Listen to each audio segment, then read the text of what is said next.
Russia में आई बाढ़ की छींटे भारत के लिए इशारा। भयंकर प्रलय से बचने के लिए भारत के पास अब बस कुछ ही समय बाकी। सच हो रही है संत अच्युतानंद दास महाराज की भविष्यवाणियां। प्राकृतिक आपदाएं मचाएंगी भारत में तांडव। रशिया की भयंकर बाढ़ से शुरू हो रही है भारत के प्रलय की दास्तां। क्या लिखा है भविष्य मालिका में जानने के लिए वीडियो के आखिर तक बने रहें। दोस्तों, सनातन की वीडियो यूट्यूब चैनल को आपके सपोर्ट की आवश्यकता है। हमें सब्सक्राइब किए बिना मत जाइएगा और वीडियो को लाइक भी जरूर कर दीजिएगा। 10 अप्रैल 2024 यानी बुधवार की मध्यरात्रि को रशिया के ऑनबर्ग शहर में एक तेज धमाके के साथ लोगों की आंखें खुली और देखते ही देखते चीख पुकार भगदड़ अफरा तफरी मच गई।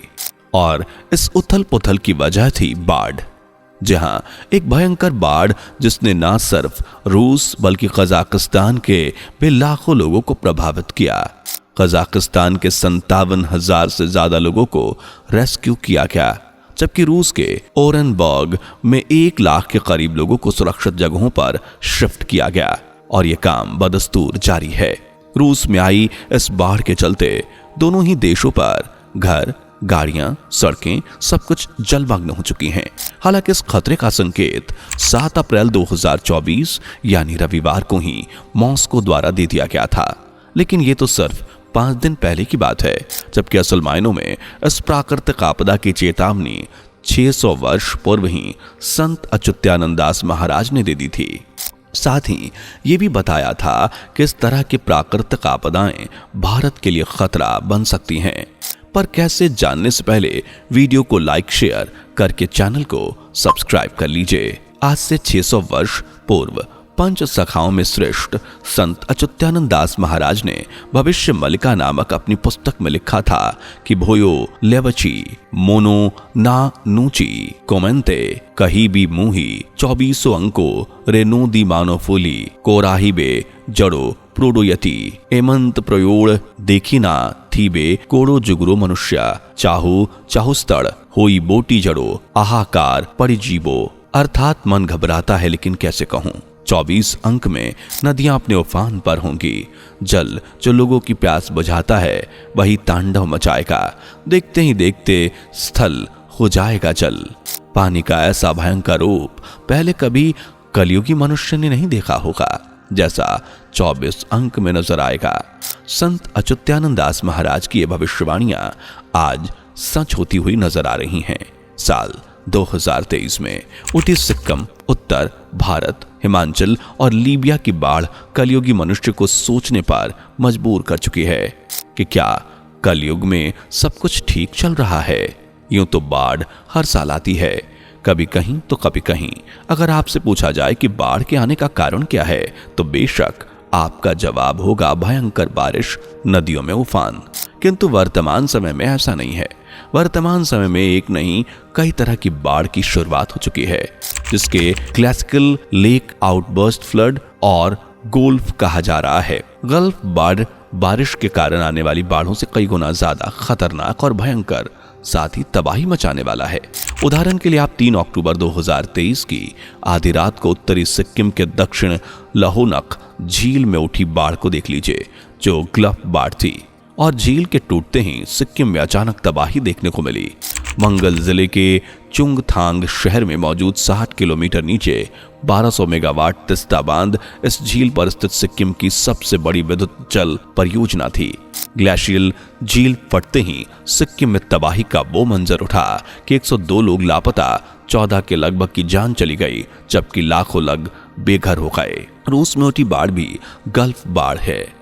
लेकिन ये बाढ़ आती कैसे है, तो इसका कारण है ग्लोबल वार्मिंग। दरअसल पृथ्वी के जिन भी हिस्सों में टेम्परेचर घटता है, वहां हवा पर्वतों से टकराती है, बर्फ का रूप ले लेती है, क्योंकि हवा में नमी होती है। अब यही बर्फ बिना सूरज की रोशनी में आए जब सालों साल जमा रहती है तो वो ग्लेशियर का रूप लेती है। और जब ये ग्लेशियर जो होते हैं वो मानव जीवन के लिए बेहद जरूरी हैं, क्योंकि ये हमारे ऋतु चक्र यानी कि सीजन साइकिल को कंट्रोल रखते हैं। लेकिन अब जैसे जैसे इंसान पेड़ों की कटाई कर रहा है, डिफॉरेस्टेशन कर रहा है, पॉल्यूशन बढ़ा रहा है, वैसे वैसे पृथ्वी का तापमान भी बढ़ता जा रहा है, जिस वजह से इन ग्लेशियर्स का पिघलना शुरू हो चुका है। ये ग्लेशियर्स पिघलकर एक झील का रूप ले लेते हैं और इन्हीं ग्लेशियर लेक कहा जाता है। जैसे सिक्किम में मौजूद साउथ लहनोक लेक, उत्तराखंड का केदारतल, हिमाचल का चंद्राताल, कश्मीर का गनगबल लेक। लेकिन जब यही लेक्स पानी से सराबोर हो जाती हैं, यानी उसमें बर्फ के लगातार पिघलने, बारिश के चलते पानी की मात्रा जब बढ़ती है, तो उस पानी को कंट्रोल करने के लिए इन पर बनाए जाने वाले बांध यानी डैम्स, ताकि ये पानी को कोई नुकसान ना पहुंचाए। लेकिन मौजूदा समय में ग्लोबल वार्मिंग इतनी बढ़ गई है कि अब इन झीलों में पानी की मात्रा बढ़ने लगी है, और जब पानी हद से ज्यादा पहुंच जाता है यानी ओवरफ्लो होता है, तो इन पर बनाए गए बांध भी खड़े खड़े ढह जाते हैं, यानी कोलैप्स हो जाते हैं, और तब आती है सुनामी जैसी बाढ़। जी हाँ, सुनामी जैसी, क्योंकि आम बाढ़ का पानी अगर तूफान है तो गल्फ बाढ़ का पानी सुनामी है। उदाहरण के लिए वर्तमान में उठी रशिया की बाढ़ को ही देख लीजिए, ये गल्फ बाढ़ का ही नतीजा है। दरअसल यूराल यूरोप की सबसे प्रमुख और बड़ी नदियों में शुमार है, जिसका फोर्स 10 अप्रैल को इतना तेज था कि एक पूरे डैम को चीरकर शहर में घुसा और 100 से ज्यादा रोड, 40 से ज्यादा पुल और 10,000 से ज्यादा घर जलमग्न हो जाते हैं। तबाही का ये मंजर लोगों को अभी भी चैन से सोने नहीं दे रहा। कुछ ऐसा ही हाल 2023 में सिक्किम में उठी बाढ़ के बाद हुआ था, और संत अच्युतानंद दास महाराज ने 600 साल पहले कह दिया था कि अप्रैल 2024 से अप्रैल 2025 तक दुनिया के अंदर अत्यंत प्रलयंकारी बाढ़ उठेंगी, जिसका उदाहरण हम रशिया में उठी प्रलयंकारी बाढ़ के रूप में देख सकते हैं, जिसका पानी कम होने की जगह लगातार बढ़ता ही जा रहा है। लोगों की चिंता भी बढ़ते पानी के साथ तेज हो रही है। लगातार बढ़ रहे पानी के चलते सरकार की चिंता भी बढ़ती जा रही है। यही कारण है कि रूस के प्रेसिडेंट व्लादिमीर पुतिन ने फेडरल इमरजेंसी की घोषणा कर दी है। हालांकि अच्युतानंद दास महाराज ने बिल्कुल नहीं कहा था कि फ्लड्स का कारण गल्फ यानी कि ग्लेशियर्स का पिघलना होगा, लेकिन वर्तमान समय में जो हालात बन रहे हैं उन्हें देखकर हम अंदाजा लगा सकते हैं कि गल्फ फ्लड की दुनिया में तबाही मचाएगी। इस तबाही से देश हो या विदेश कोई नहीं बच पाएगा। एक रिपोर्ट की माने तो भविष्यवाणी के अनुसार 2024 में सबसे ज्यादा संख्या में ग्लेशियर्स पिघलने वाले हैं। ग्लेशियर्स पिघलने की यह घटना हिंदू कुश पहाड़ियों में ज्यादातर देखने को मिलेगी, लेकिन हमारा हिमालयन रीजन भी शामिल है इसमें। यही कारण है कि हिमालयन रीजन में बसे भारतीय क्षेत्र पहले ही खतरे के निशान पर हैं। इसका प्रमाण हमें सिक्किम, हिमाचल में आई आपदाओं से मिल चुका है। हालांकि सिर्फ पानी ही नहीं, बल्कि भविष्य मलिका के अनुसार तो गर्मी, तापमान भी लोगों की सांस अटकाने वाला है। एक रिपोर्ट और मौसम विज्ञान के अनुसार 2023 को अब तक का सबसे गर्म साल बताया गया था, जिस दौरान सूरज की रोशनी अपने पीक पॉइंट पर थी और लोगों ने भीषण गर्मी का सामना किया था।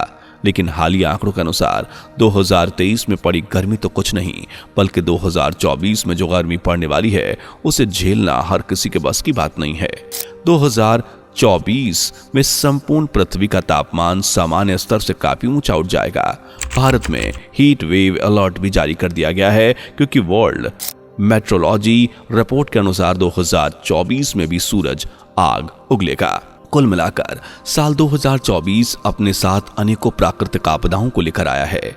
इस साल न सिर्फ पानी बल्कि सूरज दादा भी अपना भयंकर रूप दिखाने वाले हैं, जैसा कि भविष्य मलिका में बताया गया है। लेकिन ये सब कहीं ना कहीं कलयुगी मनुष्य के किए पापों का ही सिला है। आज हर देश आगे बढ़ने की होड़ में ऊंची इमारतें खड़ी कर रहा है और पेड़ों की कटाई कर रहा है। जंगलों की संख्या कम होती जा रही है। बिजली उत्पादन के लिए नदियों पर बांध बनाए जा रहे हैं। पहाड़ों को काटा जा रहा है। नदियों को बहने से रोका जा रहा है। यदि आप प्रकृति से छेड़छाड़ करेंगे तो प्रकृति अपना हिसाब तो लेगी ही। और अब वक्त आ गया है जब प्रकृति अपना हिसाब कलयुगी मनुष्य में सूद समेत ले रही है। आपके इस बारे में क्या राय है? क्या आपको लगता है कि क्या प्राकृतिक आपदाओं से कलयुगी मनुष्य खुद को बचा पाएगा? क्या हमें प्रकृति के साथ छेड़छाड़ बंद कर देनी चाहिए? अपनी राय कमेंट में जरूर बताएं। वीडियो पसंद आई हो तो लाइक शेयर करके चैनल को सब्सक्राइब कर लीजिए और हाँ, बेल आइकन को जरूर प्रेस कर लीजिएगा ताकि हमारी आने वाली वीडियोस आप तक सही समय पर पहुंच सके। मिलते हैं अगली वीडियो में, तब तक अपना ध्यान रखिए। दोस्तों, आपकी स्क्रीन पर 2 और वीडियोस दिख रही हैं। जिसे देखने के लिए स्क्रीन पर क्लिक करें। दोनों देखिएगा, बहुत अच्छी वीडियो बनी है।